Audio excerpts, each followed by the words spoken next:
Hello from Mexico and welcome back to our YouTube channel. So today I'm going to do something that has been highly requested but that I've never done because honestly the internet can kind of be a mean place sometimes. But I'm going to show you guys how I do my Mexican rice or red rice, whatever you want to call it. I'm going to show you how I make mine. I learned this from, so I've learned a couple different times. I've learned from a couple of my sister-in-laws, a couple of my comadres, and my suegra. And even Fidel makes rice, but everybody seems to do it a little bit differently.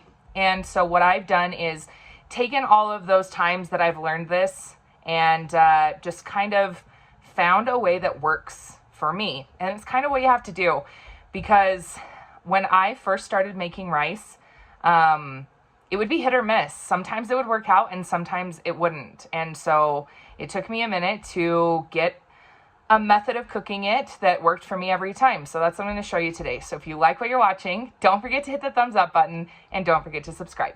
Enjoy.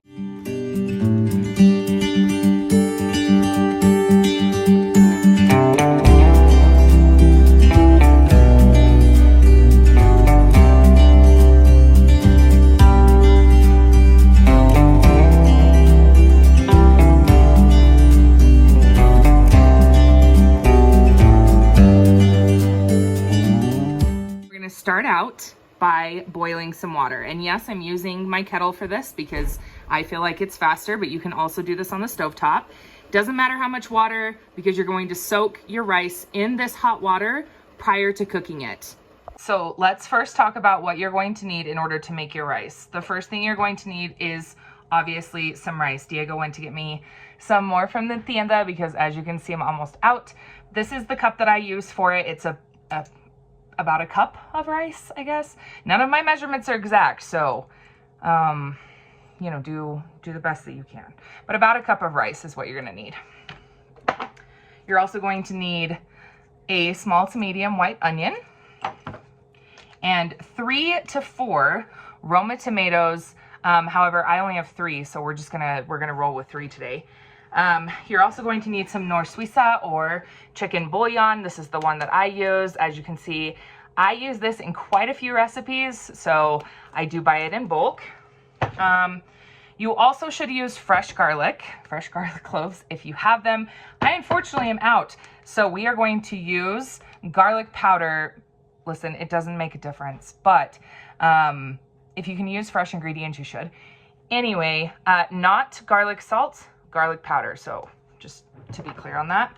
And you're also going to need some oil.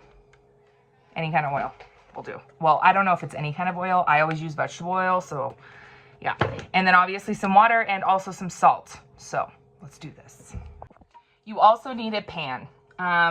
This is the one that I always use for my rice. Once you make this so many times, I feel like you just get a favorite pan.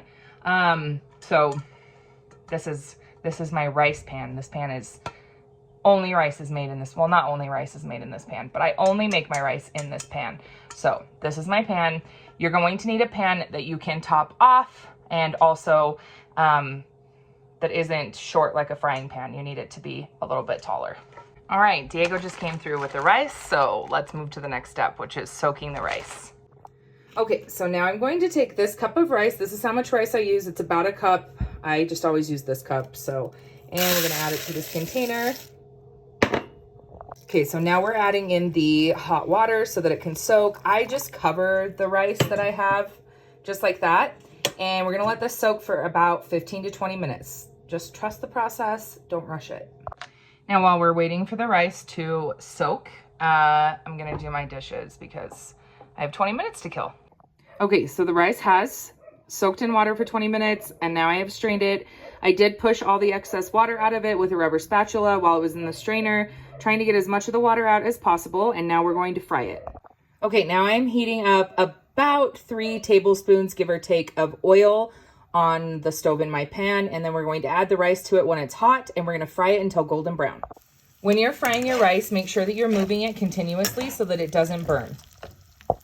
Now, some people boil their tomatoes, but I do not. So I just cut them in half and cut the tops off, put them in my blender, and then I'm also going to add half of the medium onion, roughly chopped, into my blender. We're also going to add some garlic powder, And just measure with your heart, guys, all right? There's no exact measurements to this, as much as you want. Now, if this is your first time making rice, put all of the stuff and blend it together before you start frying your rice, just so that you're not rushed and so that your rice doesn't burn. If you've been doing this for a long time, you're probably like me and you're able to time it, so you just do it as you're frying your rice, but do it beforehand if you're not used to it. You're also going to add a couple teaspoons of your North Suiza or chicken bouillon.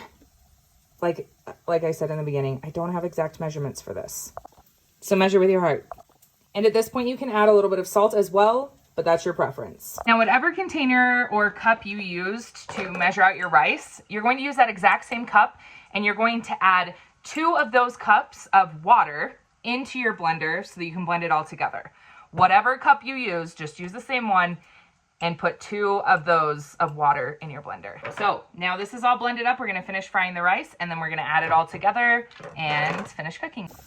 All right, so our rice is just about to the golden brown that I like. And then we're gonna add in the tomato mixture. And when you add in the tomato mixture, please be careful because it will splash because you are adding in liquid to very, very hot oil. Now you're gonna add it in. Okay, so now we're gonna put the lid on it and we're not going to touch it. This is gonna be the hardest part, but you are not going to touch it. Do not stir this. Don't lift the lid. Don't do anything with it. Just let it cook. Let it be, let it cook. What I've been told, and I have never done it because I've always been scared that it'll mess up my rice. What I've been told is that if you stir it or mess with it, then your rice will burn on the bottom. So don't do that. You're gonna keep an eye on it. It typically takes about 10, 15 minutes, probably more like 15 minutes to cook, but you're gonna leave it covered the entire time that it's cooking. Just don't mess with it. And occasionally you're gonna come back and check and just make sure that it has some water. Once the water starts getting low is when you need to start testing your rice and seeing if it's at the consistency that you like, because it will very, very quickly burn to the bottom of your pan if you're not paying attention to it. Something else that I forgot to mention is that some people will use the tomato bouillon. You can absolutely use that too. I've used it when I have it on hand, but I don't always have it on hand. So I really like the caldo de pollo, the North Suiza, or the chicken bouillon. And if you have good tomatoes, your rice is gonna have plenty of flavor, but don't be afraid of your seasonings. Add whatever you want to it as far as seasonings go. If you wanna add both chicken bouillon and tomato bouillon, you can absolutely do that. It's just completely up to you and your preference. All right, we're getting closer, so this is when I start really paying attention to it to make sure that it's cooked to the consistency that I like, so that if I need to add some water, I can add some water. Here's my finished product. As you can see, not sticking to the bottom. I'm just gonna fluff it up and let it sit for a couple minutes, make sure it's nice and cool, and then we'll serve it, probably with eggs and leftover green salsa. So I hope you guys like this video. Thanks for coming.